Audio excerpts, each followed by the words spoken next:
Heart burn or మనకి GERD అంటే gastroesophageal reflux or indigestion or acidity ఇలాగా రకరకాల పేర్లతో అందరూ చెప్పుకునే ప్రాబ్లము.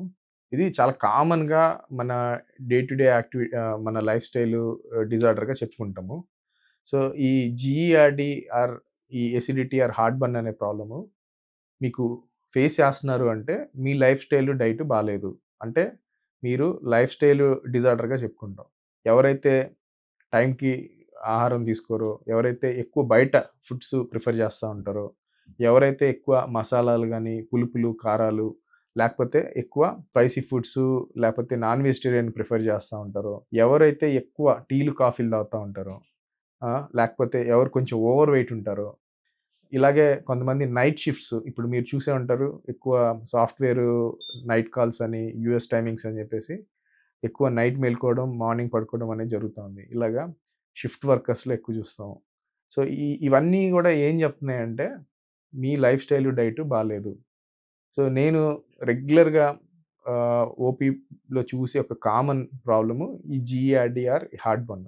సో, అసలు ఈ జీఈఆర్‌డీ అంటే మనకి అందరికి తెలిసిందే. కడుపులో ఉండే యాసిడ్ అనేది కడుపులో గాకుండా పైకి అంటే ఈ ఆహార వాహికలోకి రావడము వాళ్ళు హార్ట్ బర్న్ ఆర్ కడుపులో మంట, ఛాతీలో మంట అని కంప్లెయింట్ చెప్తా ఉంటారు. సో, ఈ కడుపులో మంట, ఛాతీలో మంట కాకుండా వాళ్ళకి కొంత ఈ థ్రోట్‌లో లంప్ ఫీలింగు, ఇక్కడేదో గొంతులో అడ్డం పడిన ఫీలింగు, లేకపోతే ఎప్పుడు ఇక్కడ క్లియర్ చేసుకోవాలన్న ఒక ఫీలింగు, కొంతమందికి నోరు చేదుగా ఉండడము, లాలాజలం ఎక్కువ రావడము, కొంతమందికి రాత్రి పడుకున్నాక కాఫ్ చెప్తా ఉంటారు.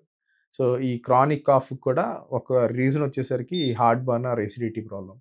ఇంతే గాకుండా మనకి కొంతమందికి రికరెంట్‌గా ఇయర్, నోస్, థ్రోట్ ఇన్ఫెక్షన్స్ వస్తా ఉంటాయి.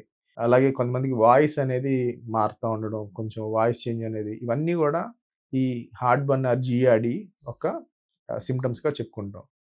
సో, ఇలాంటి వాళ్ళు ఫస్ట్ వాళ్ళు ఆలోచన జేసుకోవాల్సిందేందంటే ఫస్ట్ మెడికేషన్స్ కంటే ముందల వాళ్ళకి మేము చెప్పే ఒక మార్గం ఏంటంటే, మీ లైఫ్ స్టైల్, డైట్ చేంజ్ చేసుకోవాలి. So, for example night shift workers ఉంటే వాళ్ళు నైట్ షిఫ్ట్ మానేసి డే షిఫ్ట్‌కి షిఫ్ట్ అవ్వడం. లేకపోతే టైమ్ టు టైమ్ తినడం. ఎక్కువ మసాలాలు, పులుపులు, కారాలు, బిర్యానీలు, నాన్ వెజ్ తగ్గించడం. కాఫీలు, టీలు రోజు మాక్సిమంలో 1 లేకపోతే 2 సార్లు తాగడం. యాంటీబయాటిక్స్, పెయిన్ కిల్లర్స్ అన్నెసెసరీగా వాడకుండా ఉండడం. కొంచెం ఓవర్ వెయిట్ ఉన్నోళ్ళు ఒక 10 కేజీలు 5 కేజీలు బరువు తగ్గితే వాళ్ళకి ఎసిడిటీ ఆర్ గ్యాస్ ప్రాబ్లమ్ 65-70% తగ్గిపోతుంది. ఇట్లా మనం ఎక్కడెక్కడ రాంగ్ చేస్తున్నాం అనేది చూసుకొని దాన్ని కరెక్ట్ చేసుకోవడం. మోస్ట్ ఆఫ్ ద టైమ్స్ మనకి సింపుల్ లైఫ్ స్టైల్ డైట్‌తోనే తగ్గిపోతుంది. కొంతమందిలో మెడికేషన్స్ వాడాల్సొస్తుంది. కొంతమందికి మనం మెడికేషన్స్ వాడినా తగ్గకపోతే అలాంటి వాళ్ళకి మనం ఇది కరెక్ట్‌గా హార్ట్ బర్నా కాదా అని నిర్ధారణ చేయడానికి ఎండోస్కోపీ అనే టెస్ట్ చేస్తాము. ఈ ఎండోస్కోపీలో మనకి ఒకటి ఈ హార్ట్ బర్న్ అనేది రుజువవుతుంది ఆర్ డయాగ్నోస్ చేస్తాము. రెండోది మనకి వేరే ఏమన్నా దాంతో పాటు ప్రాబ్లమ్స్ ఉన్నాయని కూడా మనకి క్లియర్‌గా అర్థమవుతుంది. సో, దాన్ని బట్టి మనం ట్రీట్మెంట్ అనేది రెగ్యులర్‌గా వాడుతున్న మెడిసిన్స్ సరిపోతాయా? లేపోతే దానికి ఏమన్నా యాడ్ చేయాలా? రెండోది మెడికేషన్స్ గనక మనకి సరిగ్గా రెస్పాన్స్ రాకపోతే ఒక్కొక్కసారి ఎండోస్కోపిక్‌గా ట్రీట్మెంట్స్ ఉంటాయి.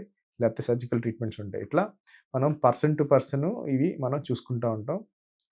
కానీ చాలామందికుండే అపోహ ఏంటంటే ఒకసారి gas problem or acidity start అయితే ఇది ఎప్పటికి తగ్గదు. మందులు మొదలుపెడితే లైఫ్ లాంగ్ వాడాలి. ఇట్లాంటి కాన్సెప్ట్ ఉంటుంది. సో, నిజానికి ఇవేవి కూడా కరెక్ట్ కాదు. మనం చిన్న చిన్న ఆహారపు అలవాట్లు, లైఫ్ స్టైల్ చేంజెస్తోనే కంప్లీట్‌గా క్యూర్ అవుతుంది.